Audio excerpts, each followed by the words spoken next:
इस वीडियो में गाइस हिंदी का एक इम्पॉर्टेंट टॉपिक है अलंकार। तो अलंकार के हम लोग कुछ क्वेश्चन करेंगे जिससे आपका पूरा का पूरा अलंकार क्वेश्चंस के माध्यम से समाहित हो जाएगा। तो वीडियो स्टार्ट करने से पहले आप लोगों से एक बात कहना चाहूँगा कि जिन दोस्तों ने चैनल को सब्सक्राइब नहीं किया तो प्लीज़ चैनल को सब्सक्राइब कर लीजिएगा और पास में जो बेल आइकन होता है उसको भी ज़रूर दबा लें। चलिए शुरू करते हैं। तो गाइस देखिए पहला क्वेश्चन है, तरनी तनुजा तट तमाल तरुबर बहु छाए में कौन सा अलंकार होगा? तो देखिए गाइस इसमें अलंकार होगा ऑप्शन है अनुप्रास अलंकार। कैसे होगा? अनुप्रास अलंकार की जो परिभाषा होती है या कह सकते हैं इसकी डेफिनेशन जो होती है वो क्या होती है, जहाँ पर एक वर्ण की आवृत्ति बार बार होती है। वर्ण कौन कौन से होते हैं? आ, ई। तो मतलब ये सिंगल वर्ड होते हैं जहाँ एक वर्ण की आवृत्ति बार बार हो। तो देखिए तरनी में ता, तनुजा में ता, तट में ता, तमाल में ता, तरुबर में ता, मतलब ता वर्ण की आवृत्ति बार बार हो रही। तो यहाँ पर कौन सा अलंकार हो जाएगा? ऑप्शन ए अनुप्रास अलंकार। अगला क्वेश्चन है, चरर मरर खुल गए अरर स्वस्फुटों में कौन सा अलंकार होगा? तो देखिए गाइस इसमें भी आपका कौन सा हो जाएगा? अनुप्रास अलंकार। कैसे होगा? यहाँ पर देखिए रा फिर रा वर्ण की आवृत्ति जो है वो बार बार हो रही है। तो यहाँ पर आपका कौन सा हो जाएगा? अनुप्रास अलंकार। अगला क्वेश्चन है, चरण कमल बंदो हरिराई में कौन सा अलंकार होगा? देखिए चरण कमल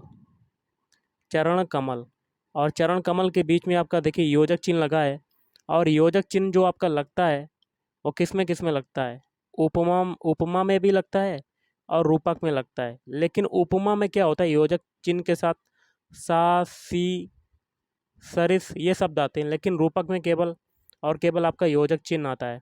अब देखिए चरण कमल के साथ सा सी से सरिस है नहीं है, लेकिन रूपक के साथ केवल आपका योजक चिन्ह आता है। तो योजक चिन्ह तो है आपका, तो आपका आंसर क्या हो जाएगा? ऑप्शन सी रूपक अलंकार। उपमा आपका होगा नहीं, ना श्लेष होगा ना अतिशयोक्ति। अतिशयोक्ति में बढ़ा चढ़ाकर वर्णन किया जाता है किसी चीज़ का। अगला क्वेश्चन है, कनक कनक तय सौगुनी मादकता अधिकाय बाखाए बौरात नर या पाए बौराए प्रस्तुत पंक्तियों में कौन सा अलंकार होगा? देखिए गाइस अनुप्रास में क्या होता है, वर्ण की आवृत्ति होती है, इसके बाद आपका यमक अलंकार होता है। यमक अलंकार में क्या होती है, एक शब्द की आवृत्ति बार बार हो और उसके अर्थ अलग अलग हों। ओके, तो यहाँ पर देखिए कनक और दूसरा फिर कनक, एक शब्द की बार बार आवृत्ति हो रही है और इसकी प्रत्येक पंक्ति में अर्थ अलग अलग होगा। एक में आपका सोना हो जाएगा, कनक का मतलब सोना हो जाएगा, और दूसरे में आपका दूसरा अर्थ क्या हो जाएगा? कनक का धतूरा हो जाएगा। तो आपका कौन सा अलंकार हो जाएगा? आपका ऑप्शन बी यमक अलंकार। अगला है, दिवसा वसान का समय मेघमय आसमान से उतर रही है वह संध्या सुंदरी परी सी वह धीरे धीरे धीरे। अब देखिए इसमें कौन सा अलंकार होगा? इसमें रूपक अलंकार होगा ही नहीं, ना मानवीकरण होगा, लेकिन आपका उपमा अलंकार होगा। क्योंकि उपमा में क्या होता है गाइस, आपका इसमें योजक चिन्ह तो आता है, साथ में शब्द रिपीट होते हैं सासी से सरिस। अब देखिए यहाँ पर तीसरी वाली लाइन में योजक चिन्ह तो है साथ में, और साथ में एक शब्द यूज हो रहा है सी। तो आपका इसलिए आपका अलंकार कौन सा हो जाएगा? ऑप्शन है उपमा अलंकार। अगला है, तीन बेर खाती थी वे तीन बेर खाती है में कौन सा अलंकार होगा? अनुप्रास होगा नहीं, क्योंकि अनुप्रास में वर्ण की आवृत्ति होती है, तो आपका होगा नहीं। अब देखिए अनियोक्ति, ये भी नहीं होगा। श्लेष में केवल एक शब्द की आवृत्ति बार बार होती है, एक शब्द की आवृत्ति होती है और उसके अर्थ जो हैं वो अलग अलग होते हैं। लेकिन यमक में ऐसा नहीं है, एक शब्द जो है वो कई बार आ सकता है और उसके अर्थ अलग अलग होते हैं। तो देखिए तीन यहाँ पर भी है और तीन यहाँ पर भी है, या कह सकते हैं बेर बेर। बेर एक बार यहाँ पर आ रहा है और बेक एक बार यहाँ पर आ रहा है, तो उसके अर्थ अलग अलग हैं। तो आपका कौन सा हो जाएगा?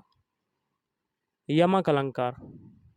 अगला है, अति मलिन ब्रस भानु कुमारी अधोमुख रहती उरद नहीं चितबत ज्यों। देखिए यहाँ पर ज्यों आ गया है। अब मैं आपको बताना चाहूँगा उपमा अलंकार में क्या होता है।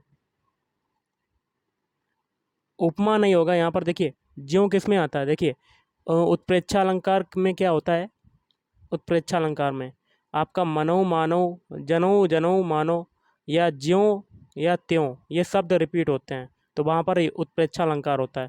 तो देखिए यहाँ पर ज्यों गथ हारे थकित जुआरी, और आगे देखिए यहाँ पर फिर ज्यों आया है, तो इसलिए यहाँ पर अनुप्रास तो होगा नहीं, ना उत्प्रेक्षा होगा ना रूपक होगा।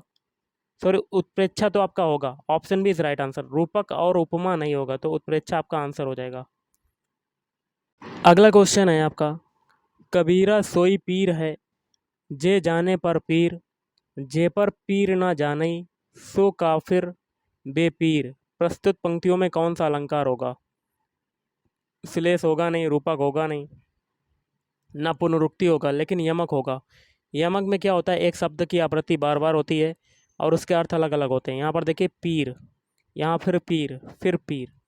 पीर शब्द की आवृत्ति आपकी बार बार हो रही है, इसलिए उसके अर्थ भी अलग अलग हैं, तो आपका आंसर हो जाएगा ऑप्शन है यमक अलंकार।